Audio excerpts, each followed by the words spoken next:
BRICS is the union of Brazil, Russia, India, China, and South Africa, as well as other countries that have recently been joined by other powers, such as Egypt, Ethiopia, United Arab Emirates, Saudi Arabia, and even Iran. These countries represent a third of the planet's surface, almost half of the global population, and 30% of global GDP. But it goes beyond that. The list of countries that have considered joining ranges from Mexico to Vietnam. We're talking about a massive alliance that will have more and more influence in the global political landscape, and whose share in the global economy is already greater than that of the G7 itself. We're looking at the biggest rival of the US bloc. And take note, it's not just us saying this. The manifest intention of the BRICS group is to stop Washington's dominance over the world. The objective? Nothing less than to put an end to Uncle Sam's greatest weapon, the dollar.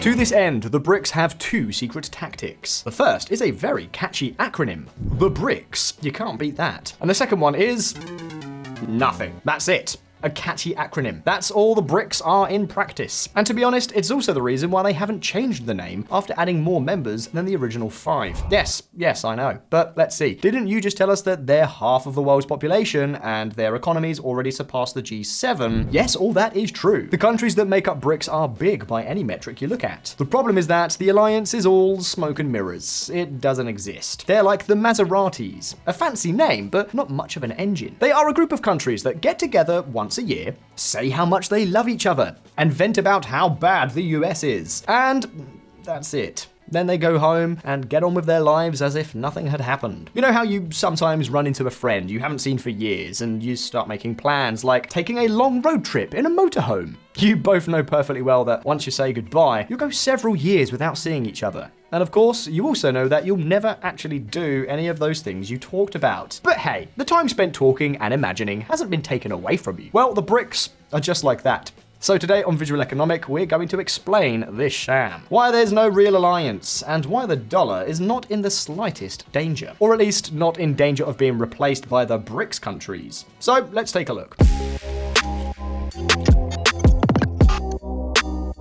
The first thing you need to know is that BRICS didn't emerge as an alliance. Far from it. The name came from this guy you see on the screen, Jim O'Neill, an analyst at Goldman Sachs. O'Neill basically needed a marketing term to sell investments in 4 countries that he thought could be very profitable, but otherwise had nothing in common. And remember this detail because it will be important later on. So he simply took the initials of each country. South Africa was left out, of course. And the thing is, the name caught on. And for some reason, Brazil, Russia, India, and China decided to turn that catchy name into a real alliance, or at least an attempt at an alliance. A few years later, South Africa joined in. And the rest of the story, you already know. Many media outlets, and now YouTubers, foreseeing disaster, began to predict the dominance of the US antithesis. The problem? Well, almost 20 years have passed since then. Yeah, 20 years. And could you tell me any joint achievement of the BRICS?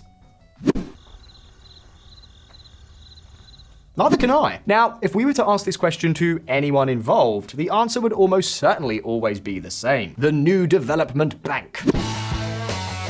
The NBD is the largest initiative of this alliance, if not the only one. The idea, an investment bank like the World Bank or the IMF, but naturally outside the US orbit. You see, the IMF has the same reputation as the boogeyman in many countries. An ultra-capitalist and ruthless organization that indebts poor countries so that they have to sell themselves at a bargain price to the United States. But yes, when it comes to asking for money, all the governments have their hand out. Its nemesis, the New Development Bank, on the other hand, would be an institution dedicated to investing in projects that lift these countries out of poverty by adapting to their finances and customs. For example, this bank makes part of its loans in local currency, so countries have a lifeline if the dollar becomes stronger. What's more, it wouldn't ask the countries receiving the investments to make austerity policies to make sure they can pay for them or anything like that. And unlike IMF loans, these would be much more democratic and transparent. Anyway, I guess you can already imagine the whole speech. Dreams and roses. But what precisely has ended up happening with this bank? At first, things seemed to be going smoothly. Its credit rating was AA+, the second highest score, and it granted $12 billion worth of loans, mainly for energy and transportation infrastructure. But of course, nothing is that rosy. For starters, the $12 billion it has lent in its entire history is less than what the World Bank lends in a single year. In fact, this bank is smaller than the AIIB, a Chinese bank that does exactly the same thing, but focuses on investing in Asian countries. Doesn't this seem strange to you? I mean, for the big joint project to be smaller than a similar project of just one of the member countries seems a bit of a bluff. But it doesn't end there. In fact, the size of the bank is the least of its problems. Do you remember that the credit rating was AA+?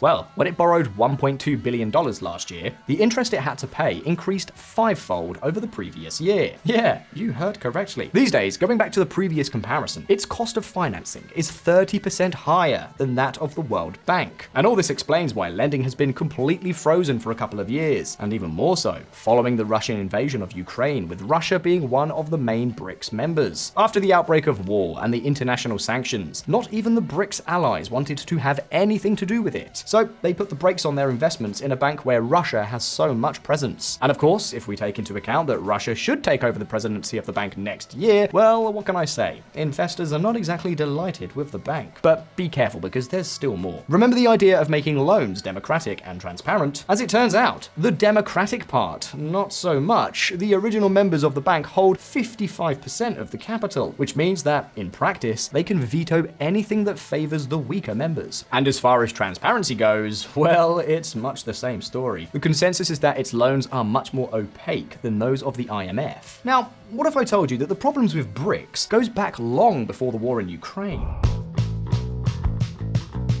Since its founding in 2016, NDB has used dollars for its transactions. What's more, 2/3 of all the money they have borrowed to raise capital has been in dollars. Once again, not what you'd expect from the bank that has come to overthrow the US system, right? It's like setting up a coffee shop to sell coffee previously bought at Starbucks. Knowing this, I'm sure you aren't surprised by the words of O'Neill, the man who invented the BRIC acronym. The NDB has been quite disappointing so far, almost anonymous. If we're focusing so much on the story of the development bank, it's because it summarizes very well the three major problems of the BRICS alliance. Very little capital, a sign that the alliance is not very serious. Internal conflicts, such as the one they now have with Russia, and an enormous dependence on dollars, on Wall Street and other Western institutions. But if you like, let's take a closer look at the internal conflicts, because don't imagine for a second that Russia is the only problem. Far from it. Apart from Russia, for obvious reasons, the founding members' dissatisfaction with China is growing. Not that it was ever insignificant. More than half of Indians and Brazilians have a negative view of the country. And let's see, this shouldn't surprise anyone. Since China has started to slow down its economy, Xi Jinping's territorial ambitions have only grown. And news like this is becoming more and more common. China says more Indian troops at Himalayan border won't ease tensions. Come on, the Chinese and the Indians have even had skirmishes between soldiers using sticks and stones. And as for the rest of the countries, well, you can also imagine. Over the last decade, China has played the role of sugar daddy to many developing countries, but many of the projects it has invested in have ended up being an unmitigated disaster, and the Chinese economy is no longer able to withstand such failures. So it's been withdrawing investment from many countries. On this channel, we've already told you, for example, how China is abandoning Africa. And let's not even talk about the latest BRICS signings. It's true that, thanks to China, the tensions between Saudi Arabia and Iran has calmed down, but does anyone really believe that they will achieve the degree of cooperation needed to overthrow the US and Europe? In the end, the bottom line is that this alliance has one major problem. It unites countries with completely different models. India and Brazil are two very proud democracies, just the opposite of China and Russia. Not to mention India's alliances with the American bloc. Apple is moving all its factories from China to there, and India is also involved in military partnerships like the Quads that are direct rivals of China. And the political model is not the only important thing. Economic performance has also been completely unequal. Since 2008, China has grown by 140%, but South Africa, for example, has decreased by 4%. So China's economic weight has gone from half to 75%. And this visual economic community brings us headlong into the last major problem of the BRICS, their inability to stand up to the dollar. But first, just a reminder that more than half of the people who watch Visual Economic are not yet subscribed to the channel. If you like hearing about the economy, finance, international news, and understanding the economic evolution of the different countries around the world, you just have to hit that subscribe button, and then on the little bell, and that's it. You will instantly become a part of this great community. And now, let's move on.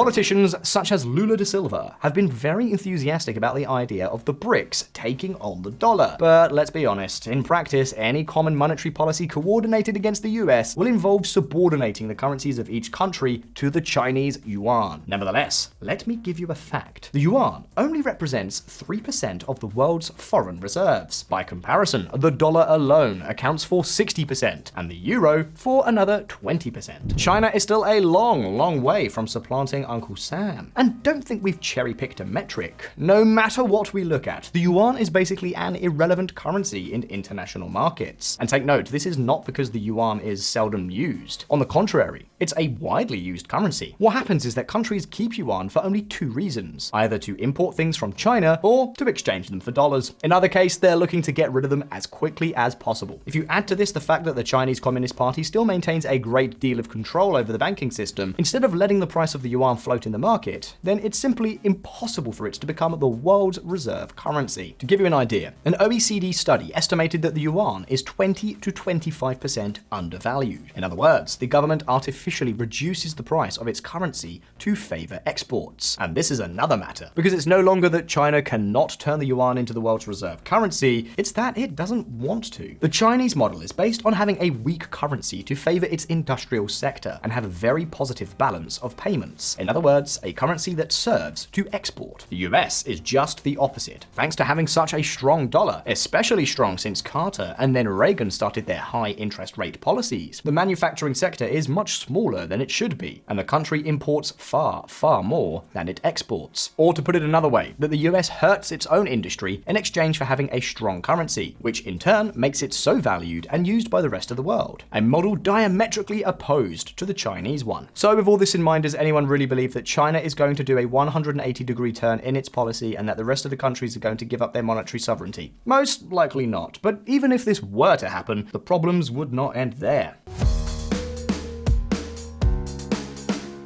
Withheld some information from you earlier. Very sneaky. But there's one more country that approached the BRICS in its latest expansion, Argentina. However, the alliance was short-lived. A sour-faced man arrived at the Casa Rosada with shouts and a chainsaw, and the honeymoon was soon over. And what has happened in Argentina could very well happen in countries like Brazil. Lula may be delighted with the idea, but Brazil is a democracy, and the next Bolsonaro may not be so much in favor. It's for all these reasons that at the latest BRICS meeting, South Africa made things very clear. BRICS currency was never on table, South African finance chief says. To give us an idea of the trust they have in each other, at this same meeting, Vladimir Putin had to attend via Zoom, literally for fear of being arrested and handed over to the international court. In short, BRICS, or BRICS Plus as they are now called, are a group of countries with completely different, if not directly opposed, political and economic models. They have never had a single successful joint initiative and certainly do not pose the slightest threat to the dollar. In the end, the only thing the BRICS have agreed on is a name with a lot of marketing. But otherwise, it's pure smoke and mirrors. But having come this far, it's now your turn. What did you think of the BRICS before watching this video? Will we see any new major initiatives in the future? Do you think there's still a way for them to overthrow the dollar? You can leave me your answers down in the comments. And as always, don't forget that here on Visualeconomik, we release new videos every week. So subscribe to this channel and hit the little bell so you don't miss any of our updates. If you like the video, like it, and I'll see you in the next one. All the best. See you next time.